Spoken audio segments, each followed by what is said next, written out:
manifestações contra as reformas da Previdência e Trabalhista têm o objetivo de fazer o governo voltar atrás nas mudanças. Greve geral! Traremos nessa edição uma reportagem sobre como a reforma na Previdência vai afetar a vida dos jovens na hora de se aposentar. Muitos ainda não estão entendendo o que está acontecendo e o tamanho do prejuízo que ele terá. A ação de casal em Valinhos ajuda moradores através de uma geladeira comunitária. Nós vimos uma senhora com um bebê no colo, ela veio, olhou a geladeira, pegou 1 litro de leite, fechou a geladeira e foi embora. Notícias falsas têm causado polêmica nas redes sociais, mas você sabe identificar quando uma notícia não é verdadeira? Algo pode ser postado e daqui uma hora aquilo lá ter sido transformado em 5 mil, 10 mil compartilhamentos. Mostra de cinema traz diretor italiano a Campinas. Nossa equipe foi conferir.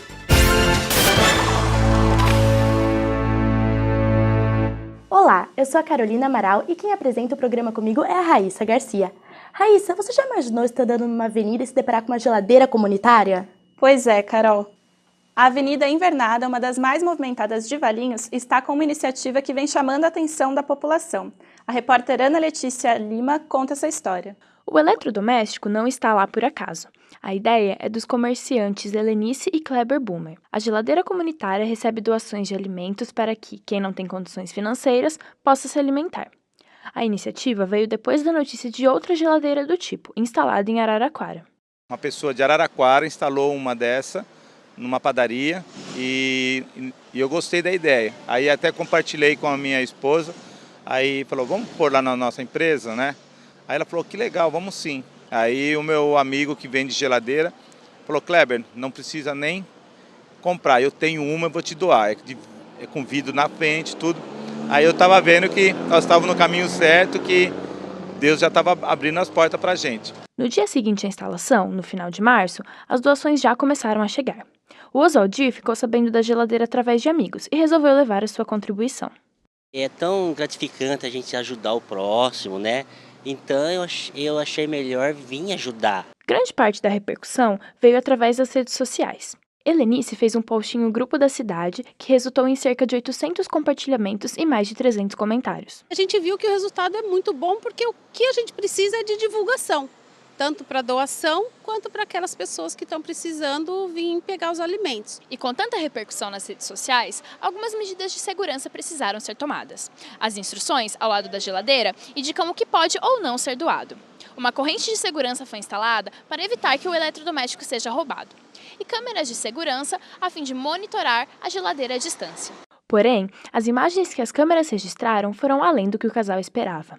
Numa segunda-feira à noite, nós vimos uma senhora com um bebê no colo, ela veio, olhou a geladeira, com o neném no colo, pegou 1 litro de leite, fechou a geladeira e foi embora. Nós achamos a atitude da pessoa assim, né, pensando, se não tivesse a geladeira, onde que ela ia arrumar um leite às 9 horas da noite, né? Isso dá a certeza de que o principal objetivo da geladeira está sendo atingido. A nossa ideia é realmente ajudar o próximo, porque eu sempre falo que sentido que tem a nossa vida se a gente não se preocupar e não estiver atento com a necessidade do próximo, né? Para quem se interessou e quer doar, a geladeira fica na Avenida Invernada, número 1713, no bairro Nova Itália, em Valinhos. É só chegar e depositar os alimentos. Mudando de assunto, pela primeira vez na história da Unicamp, a maioria dos matriculados vieram de escola pública. A repórter Gabriela Del Rio foi conversar com 2 desses estudantes. Vamos conferir. Leonardo Domingues, de 21 anos, está no 2º ano de licenciatura em Física e Química. Rafael Magalhães, de 29 anos, é ingressante em Educação Física. Ambos fazem parte do novo perfil de estudantes matriculados da Unicamp. E o que eles têm em comum, vieram de escola pública. Eu nunca tive física e eu sou apaixonado por física porque eu estudei sozinho em casa, sabe? Então é uma coisa que é difícil, porque é uma matéria que eu sempre quis aprender, só que a escola pública nunca me deu. Eu nasci no Nordeste, morei sempre em periferia e estudei em escolas de bairros periféricos. Por meio do PAAS, Programa de Ação Afirmativa para a Inclusão, os alunos matriculados agora em 2017, que vieram de ensino público, somam mais de 50%. Com isso, a Unicamp cumpre a meta aprovada em 2013 pelo Conselho Universitário. Eu diria que é um marco para a Unicamp, porque nós fizemos uma mudança no vestibular 2016, 2015 para o vestibular 2016, e que nós tivemos esse número maravilhoso, eu diria, e agora nós solidificamos ou consolidamos o resultado pela primeira vez, que nós temos no ano subsequente a uma mudança, o patamar mantido. Ao optar pelo PAES, o estudante recebe automaticamente um bônus na pontuação da prova. Um número que pode ser considerado pequeno, porém muito significativo na realidade de jovens que acreditavam não ter chance de ingressar em uma universidade pública. Ajudou pra caramba, principalmente para passar a primeira fase. A primeira fase para mim era a fase mais difícil, eu consegui passar por causa dele. A segunda fase eu também consegui por causa dele, porque no meu curso, como ele é considerado de humanas, eu precisava de língua portuguesa e matemática. Apesar da marca alcançada, as dificuldades desses estudantes não terminam na hora da matrícula. Manter-se financeiramente, acompanhar o ritmo de estudo e até mesmo se locomover até a universidade são alguns dos obstáculos que devem ser superados. O começo está sendo bastante difícil de eu pegar o ritmo acadêmico, né? Eu moro longe, acabo tendo que sair de casa bem mais cedo para estar aqui numa hora ok, para não me atrasar nas aulas. Também chego em casa muito tarde, né? As maiores dificuldades são essas. Entrei aqui basicamente sem dinheiro, sabe? Não podia estudar, eu não podia trabalhar porque eu estudava de noite e meu curso é muito puxado. O dia a dia na universidade estimula os estudantes a enfrentar a rotina, mesmo que seja difícil. A Unicamp, no meu curso, ele tem uma ótima estrutura física, tem ótimos professores, docentes maravilhosos. Então, até o momento, todas as minhas expectativas estão sendo mantidas, sim. A Unicamp dá muitas chances. O PAES, por exemplo, é uma das chances que ela dá para a gente de escola pública que não teve um ensino tão bom quanto deveria ter, entrar, sabe? Você gosta de cinema italiano? Então prepara a pipoca e não perca o próximo bloco. E vamos trazer também diversas dicas gratuitas de lazer. Não saia daí!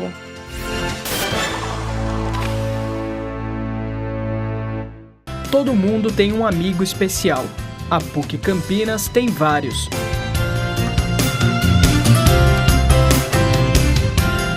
No CIAD, jovens e adultos deficientes da comunidade recebem auxílio para uma formação profissional e humanista. O CIAD fica no Campus 1 da PUC Campinas. Para mais informações, ligue 3343-7116.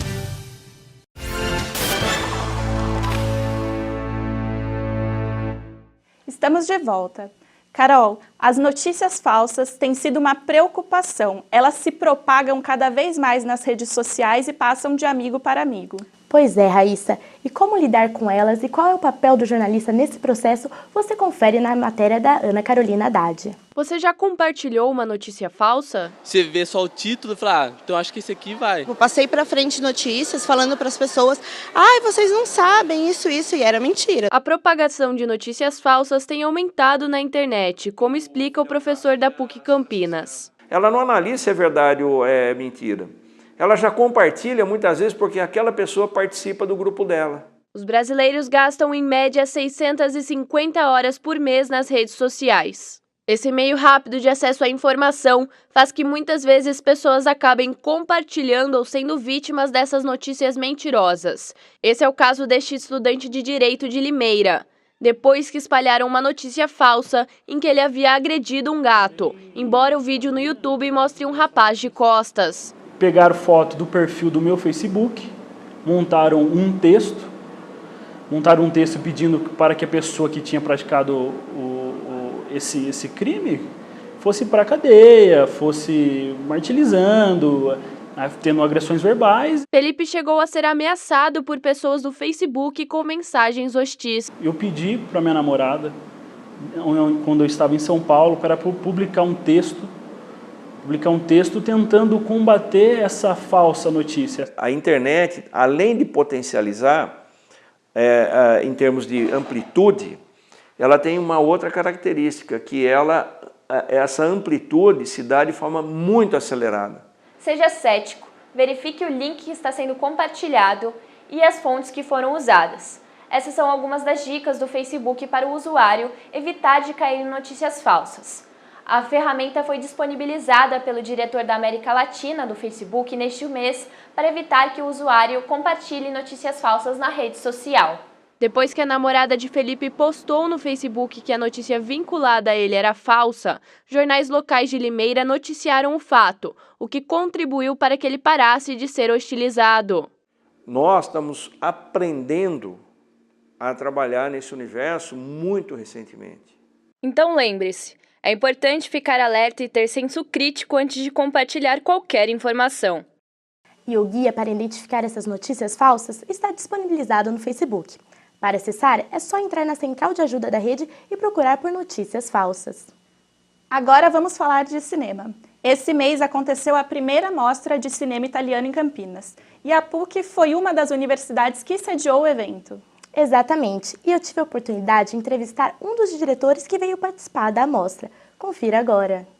Nós estamos aqui com o diretor Gianfranco Panoni, que veio participar da primeira mostra de cinema italiano de Campinas. Gianfranco, quando iniziò la sua passione per i documentari? È cominciata molti anni fa, sono stato un allievo del Centro Sperimentale di Cinematografia, che è la scuola di cinema italiana, e lì ho capito che il rapporto con la realtà è importante. Ecco, il rapporto con la realtà che mi interessa, il racconto del nostro paese, della sua complessità. Nós vamos mostrar um pouquinho agora do documentário Menor Exército do Mundo, que está sendo exibido aqui na mostra.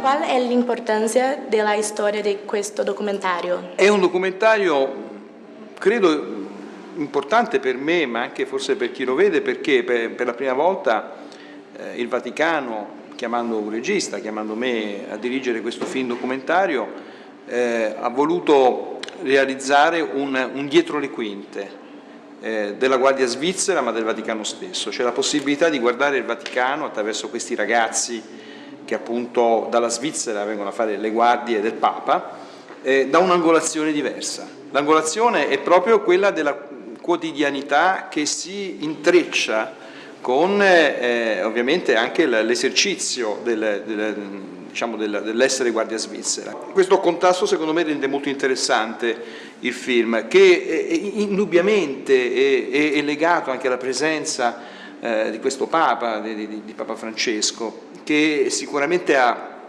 come dire, imposto anche un modo di vedere diversamente il Vaticano, non più un luogo visto in modo verticale, ma uno sguardo d'altezza d'uomo, e questo non può non aver condizionato il mio film. Che consiglio dareste a qualcuno che vuole essere un regista? Beh, non è facile, perché io credo che l'unico documentarista che sia ricco in Italia e nel mondo sia Michael Moore. Il consiglio che posso dare a uno studente di cinema è di non praticare solo il film di finzione. Il film di finzione può essere un approdo, si può diventare anche Spielberg, Lucas, però credo che anche per chi non voglia fare il documentario possa essere molto interessante un'esperienza documentaristica, cioè confrontarsi con la realtà, sentirsi un po' antropologi e allo stesso tempo sentirsi dei narratori, però avendo a che fare con le persone reali nei luoghi reali.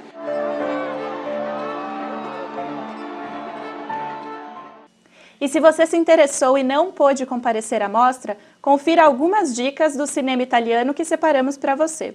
Entre elas, o longa A Classe Operária Vai ao Paraíso, um bom filme para refletir sobre o momento atual no Brasil. A primeira dica é Investigação sobre um Cidadão Acima de Qualquer Suspeita, filme baseado no livro Crime e Castigo, de Dostoiévski. A história é sobre um inspetor de polícia que mata a amante e deixa as provas do crime no próprio apartamento da vítima. O filme faz uma crítica à corrupção policial. Seguindo essa linha social, Hélio Petri busca trazer à tona a luta dos trabalhadores no longa A Classe Operária Vai ao Paraíso.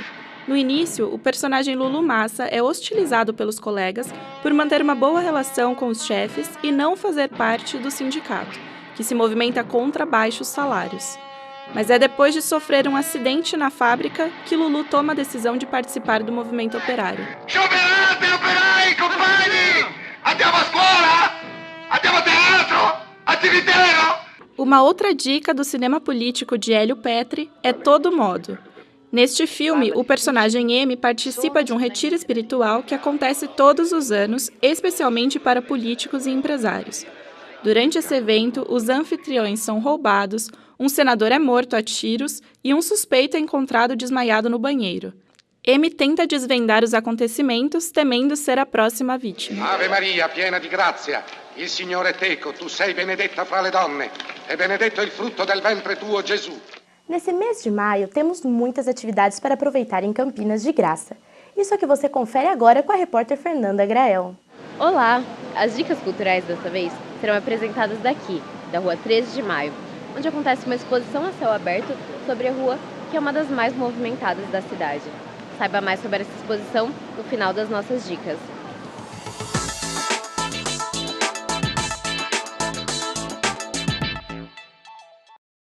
Você já pensou em tomar um chopp e discutir ciência?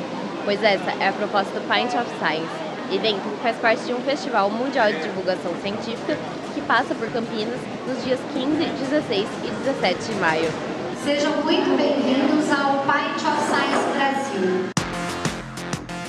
O Pint of Science promete deixar a ciência muito mais divertida para você. A iniciativa traz cientistas e pesquisadores para dentro de 4 bares diferentes de Campinas para uma discussão com o público, que acontece simultaneamente nesses lugares. Serão ao todo 24 temas diferentes, que vão desde átomos, genes e galáxias, até tecnologia e sociedade. Este ano, o festival passa por 11 países. O evento começa às 7h30 da noite, no Ecos Studio Bar e no Lado B em Barão Geraldo, ou na You Geek no Cambuí e Alzirão Empório Bar na Barão de Itapura. A entrada é franca. Vamos todos aí dar um brinde à ciência e a essa iniciativa São Carlinhos. Saúde aqui, ó. A nossa próxima dica é a exposição Arthur Bispo do Rosário, a alguns centímetros do chão, que está acontecendo no Césia Moreiras. A exposição resgata a memória do artista Arthur Bispo do Rosário, que faleceu em 1989, no Hospital Psiquiátrico Colônia Juliano Moreira, no Rio de Janeiro.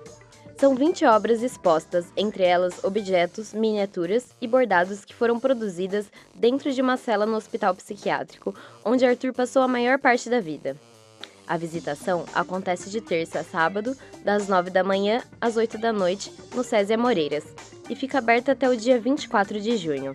A entrada é franca.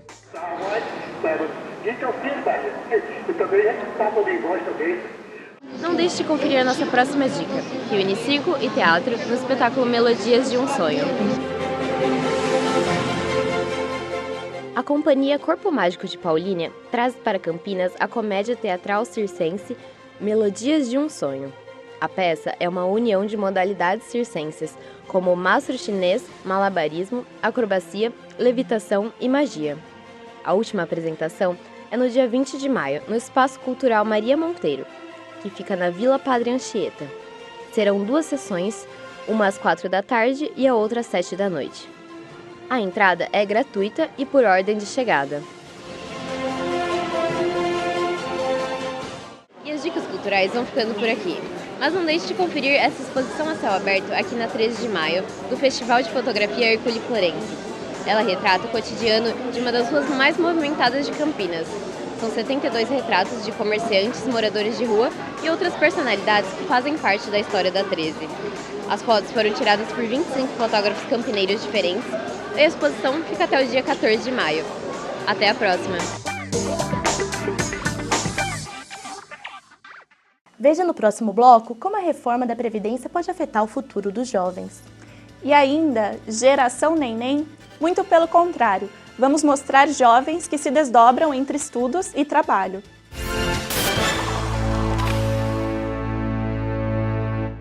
Todo mundo tem um amigo especial. A PUC Campinas tem vários.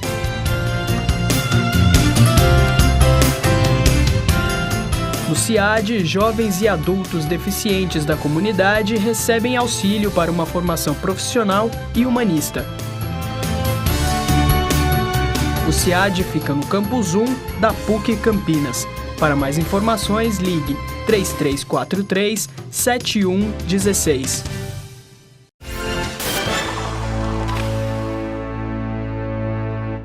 Raíssa, você já está pensando na aposentadoria? Ainda não, Carol, mas eu deveria, ainda mais agora que o governo propôs uma reforma no sistema previdenciário.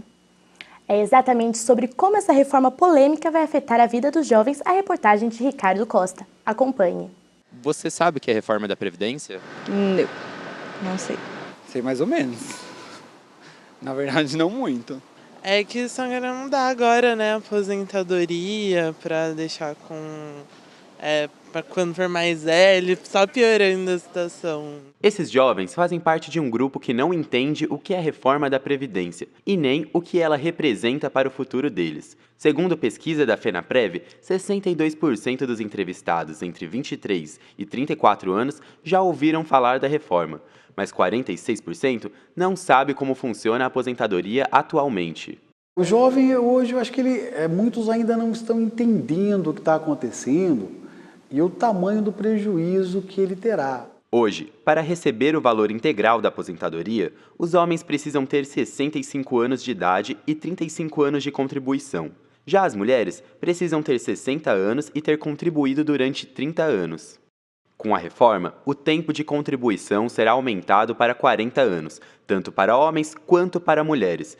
Já a idade dos homens permanece 65 e a das mulheres vai para 62 anos. O objetivo dela é dificultar a aposentadoria, né? Estendendo o prazo para que as pessoas se aposentem, o período de contribuição e o período de idade. Então, as pessoas demorarão mais para se aposentar. Principalmente os jovens e as mulheres jovens. Já para esse economista, a reforma é necessária para quem vai entrar no mercado de trabalho e também para quem está nele. Isso já vem impactando há muito tempo. Quem está entrando agora no mercado, se não tiver uma mudança séria no sistema previdenciário, não vai se aposentar, assim como aqueles que já estão hoje no mercado. Por quê? Porque o sistema já entrou em colapso. O que a gente precisa entender é que a reforma hoje é estritamente necessária. Segundo dados, 4 em cada 10 jovens entre 18 a 30 anos não se preparam para a aposentadoria. Além disso, mais de 20% deles declaram que essa fase é muito cedo para pensar em se aposentar. Esse é o caso dessa estudante de design gráfico. Com 26 anos de idade, a carteira de trabalho dela está praticamente em branco. Após um ano, ela deixou de contribuir para fazer estágio. Mas, com as novas regras, o tempo para se aposentar é o que preocupa a jovem. Acho que eu nunca parei para pensar que eu precisava começar logo. Me arrependo desses anos que eu deixei de pagar. Agora começo a pensar um pouco mais que eu deveria já começar a fazer alguma coisa. Se fizermos as contas de quanto tempo falta para Amanda, fica mais ou menos assim. Ela tem 26 anos e contribuiu por apenas um ano. Ainda faltam 39 anos de contribuição, ou seja, para receber o valor integral, ela tem que ter 65 anos e não 60 como seria sem a reforma. Sou do tipo de pessoa que eu sou bem ativa, então eu espero e pretendo ter saúde para não parar de trabalhar. Antes era um a mais, um adicional. Agora não, agora é obrigatório, eu vou ter que trabalhar mais mesmo. Quem não precisaria se preocupar é o Sidney. O aposentado conseguiu o tão sonhado descanso há 2 anos. Hoje, com 58 anos, tem orgulho de mostrar a carteira de trabalho com 35 anos de contribuição. Mas dentro da própria casa, vê as dificuldades enfrentadas pelos jovens. Hoje está difícil para o jovem, né? Porque é difícil você ter uma carteira assinada, né? Vai fazer um trabalho, não tem carteira assinada. Meus filhos, por exemplo, até agora não tem eles nunca tiveram carteira assinada. A aposentadoria sempre foi um direito, mas com a aprovação da reforma, isso pode mudar. A gente tinha por conta de pai e mãe, né? A gente tinha essa ideia assim de que você ia aposentar. O que já não ocorre hoje, né? Meus filhos já falam, eu não vou aposentar nunca, pai. Com a reforma da Previdência, a incerteza do futuro começa a preocupar Amanda. A partir de agora eu preciso pensar mais realmente a partir de ontem, começar a contribuir realmente para o governo, para ter alguma coisa mais garantida. As pessoas, meu círculo de amigos, eu não vejo ninguém pensando e se preocupando realmente nisso, até eu mesma. Sempre vai deixando para depois, sabe? Acha que está muito cedo, que vai dar tempo depois e pensa mais no agora e não no futuro. Falando ainda sobre os jovens, segundo dados do IBGE, o número de pessoas com idade entre 16 e 24 anos que não estudam e nem trabalham chegou a 22,8% da população em 2015. Mas se de um lado a famosa geração neném tem aumentado, do outro existem jovens que estão se desdobrando para dar conta do trabalho e estudos. Confira com a repórter Karina Rocha. Esse é o caso dessa estudante que transformou a paixão em uma forma de sair do vermelho. Ela começou a vender doces para os amigos e o que era apenas um hobby se transformou em um negócio, o Doces da Juju. Eu comecei há 4 anos, quando eu entrei na faculdade em 2014. E eu comecei mais porque eu precisava ajudar meus pais com uma renda e aí o dinheiro ia ser todo convertido para mim. Além do gosto pela cozinha, a jovem também é estudante de engenharia de alimentos e, para se manter, uniu as duas atividades. Era a ideia que a gente tinha de eu conseguir dinheiro rápido. O trabalho informal, ele é transitório. E o jovem, ele lida bem com essa transitoriedade. Sim. Você pode encontrar revendedores de roupa, de bijuteria, de qualquer coisa que o valha, que também pode dar uma chance. Mesmo sendo transitório, muitos jovens recorrem a artesanato ou a revenda de produtos para bancar a faculdade e os gastos do dia a dia. A Aline, por exemplo, investiu na venda de bijuterias. Entre a produção de uma reportagem e outra, a estudante do 4º ano de jornalismo administra a loja virtual A Lula. Até o final do ano eu estava fazendo os 2 estágios com as bijus, só que esse ano eu não estou mais trabalhando e também as bijus aumentaram, até tenho uma sócia agora, e daí acabou que as bijus se tornaram uma fonte de renda também e que eu estou conseguindo me virar, mesmo sem trabalhar. Esse jovem busca uma criatividade, ele tem que sobreviver, né? E às vezes a crise faz com que surjam aí novas possibilidades de inserção, de trabalho, criatividade, e olha que o jovem tem muita criatividade. E a criatividade é o que não falta para a Aline. Como as vendas são feitas pelas redes sociais, a estudante se vira nos 30 para garantir que as entregas cheguem às compradoras. Tem um Instagram da lojinha e daí eu posto as fotos das peças e as meninas me fazem o pedido pelo WhatsApp. E daí a gente combina o melhor lugar para eu poder encontrar elas. Assim como ela, Lucas também utiliza das redes sociais para vender os tênis e as roupas da loja que ele e o amigo batizaram de Diamond. Instagram, ela é uma plataforma de trabalho. Porque eu não tenho custo com o Instagram, nem para manter ele. O jovem está no último ano de educação física, mas com o sucesso da loja, já estuda a possibilidade de se tornar um empreendedor. É uma área em que eu gosto muito de atuar, como professor de educação física nas escolas da prefeitura, escola particular. Esse era o plano A, agora ele ainda é o plano A, mas eu tenho o plano B, que é a loja, ter o meu negócio e tudo mais. No fim, não importa se isso vai se tornar uma oportunidade de emprego ou não. O que vale é que muitos jovens como a Júlia, a Aline e o Lucas estão muito longe de fazer parte da geração neném. E são esses jovens que já estão na batalha que são os mais prejudicados com essa reforma proposta, né, Carol? É preciso que os jovens fiquem atentos. A nossa equipe separou algumas imagens das manifestações que aconteceram na última sexta-feira. O Espelho Urbano fica por aqui. Nos vemos na próxima edição. Até lá. Tchau, tchau.